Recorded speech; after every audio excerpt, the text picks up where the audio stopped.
there. I am glad you could make it today. We have a big story, and it starts in Genesis chapter 6 and moves on for the next couple of chapters, even though there's a little bit before and a little bit after that talks about this subject.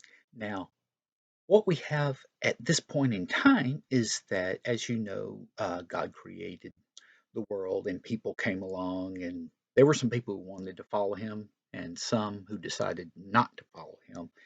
And one of the problems that came out of that was that people out of the line of Seth, who was the one to follow God and to carry that along, um, the men coming out of that are called the sons of God.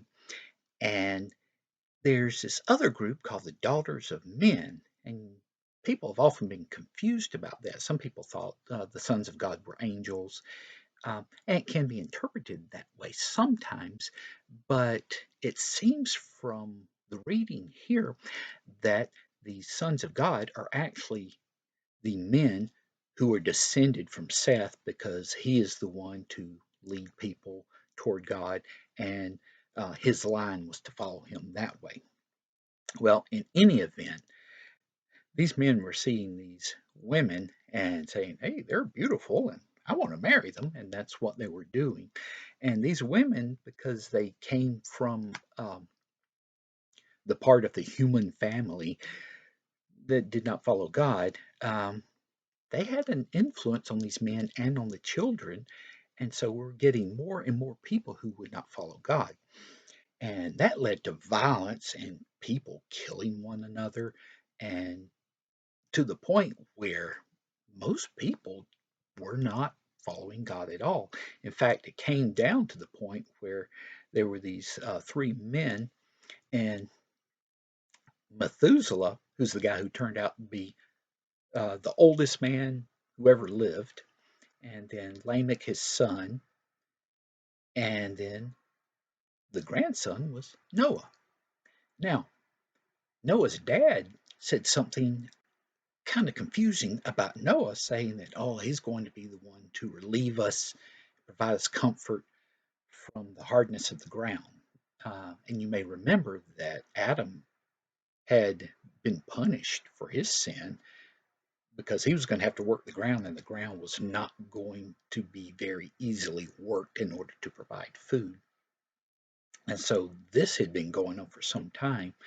Um, Now, Lamech dies before the major event in the story, which by now you probably know to be the flood.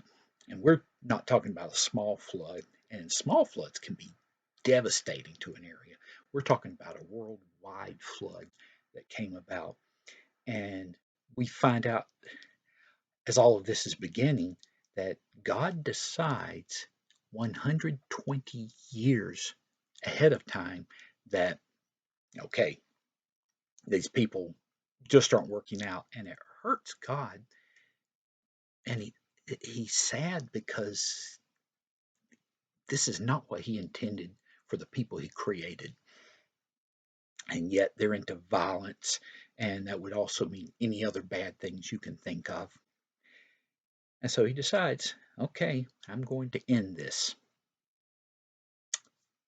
But there's Noah, and Noah follows God. And God decides, okay, I'm going to let Noah in on the plan. And he tells Noah that he's going to flood the earth. Noah's job is to build an ark, and he is given the dimensions of the ark. Now, the ark is really another name for a ship, or the way God describes it, it's a barge. And so he gives him measurements of cubits. Now, cubits are from the end of the elbow to the tip of the finger, and so it varies in length from person to person. Most people just say the average is 18 inches, so a foot and a half. And he says, make this ark 300 cubits long, so about 450 feet to us. Could have been more than that if Noah was a bigger man than average. And then, like 50 wide, 50 tall, so it makes it 75 feet wide, 75 feet tall. And he said, put 3 decks in it and a door in the side. Oh, and you're going to put a roof on it down to within just 1 cubit of the top. And Noah does this. Takes him about 100 years to accomplish this because you've got Noah and his 3 sons, Shem, Ham, and Japheth. And then you've got Mrs. Noah, we don't know her name, and his sons' wives. Now, if all of them were working on this, then you could see how, with the absence of power tools and even any real tools other than very basic things, it's going to take a long time to build. He tells them the type of wood to make it out of, and some Bibles will say cypress, some will say gopher wood. There's not really an understanding of what this wood is, and the best suggestion I saw was one that said, okay, don't think of it as oak or hickory or a specific type of tree. Think of it like we use the term plywood, which is a way that wood is laid out, attached, glued together, and cut. And that's how we get plywood. And so it may have been the way the wood was treated so that it would serve purpose as a boat or a ship. So in any event, Noah's job is to build this thing and to gather food for the animals. Now, he does not have to gather the animals. God's going to take care of that and send the animals to him. So the time comes for all of this to happen, and the animals show up. Noah's told, okay, 7 days, it's all going to happen. They get on the ship. Now, you got to wonder what the neighbors were thinking all this time. Thinking, oh, this crazy guy's building a big boat. And then these animals show up. It should have told the neighbors that, okay, something major is happening. But they have not connected it to their sin, or they don't care. And it's most likely that the people didn't care. And especially after 6 days of sitting on there, nothing's happening. They're probably making fun of Noah. And then it starts to rain. Now, a lot of people think that the flood was caused by just the rain because they don't read closely into it. Because some people who've studied this say, yes, if all the clouds rained out, you'd only have about 2 inches of water. And that's not enough for a major flood. And you go, okay, you've kind of got a point there, except that it wasn't just rain. It was also the breaking of the fountains of the deep. And people scratch their heads about that. But you remember, there's a lot of water in the oceans. And there's also a lot of water that's soaked into the earth itself. In fact, a lot of it is in the parts of the earth below the oceans. And so if that were squeezed, it'd be like having a sponge that's full of water and you don't think it's got water in it. You squeeze it and all this water comes out. Well, that water has to go someplace. So if the earth is squeezed, then you have that. So we think that this is where the plate tectonics started, where the earth was broken and more or less squeezed. The mountains at that time probably weren't nearly as high as they are now. So the water didn't have to go as high to fully cover the mountains as it did.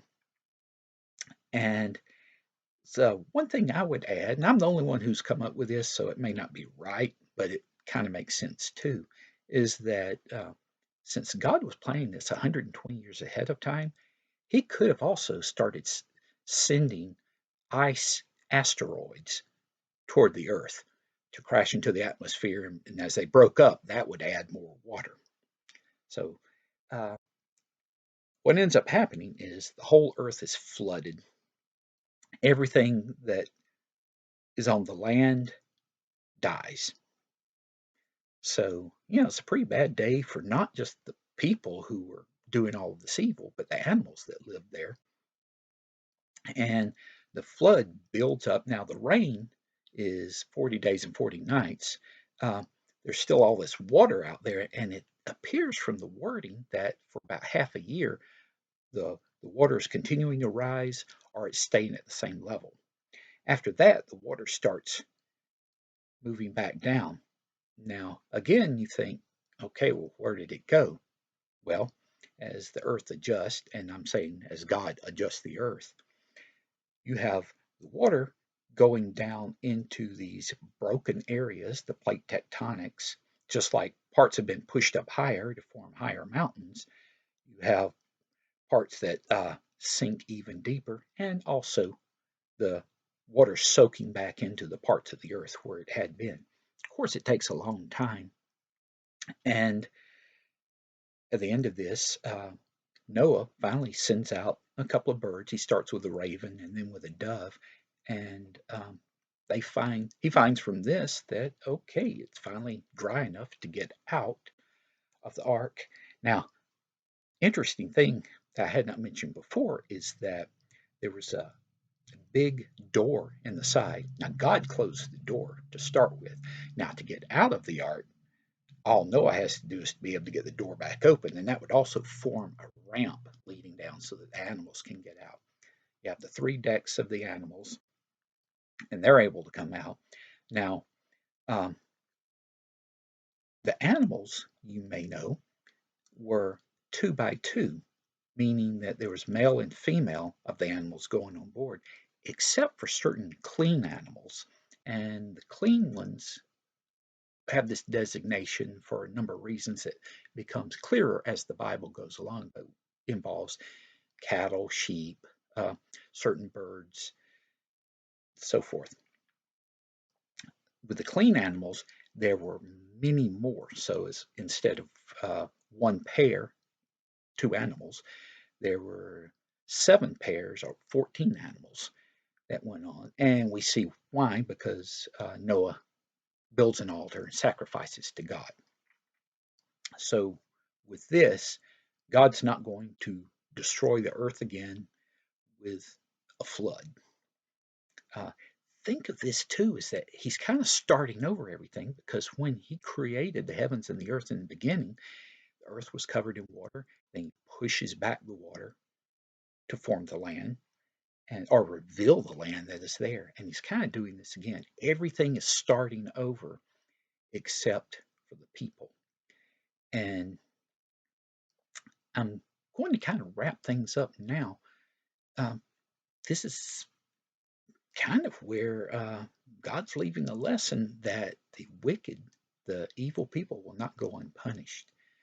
From now on, he's going to do things in a different way in dealing with people.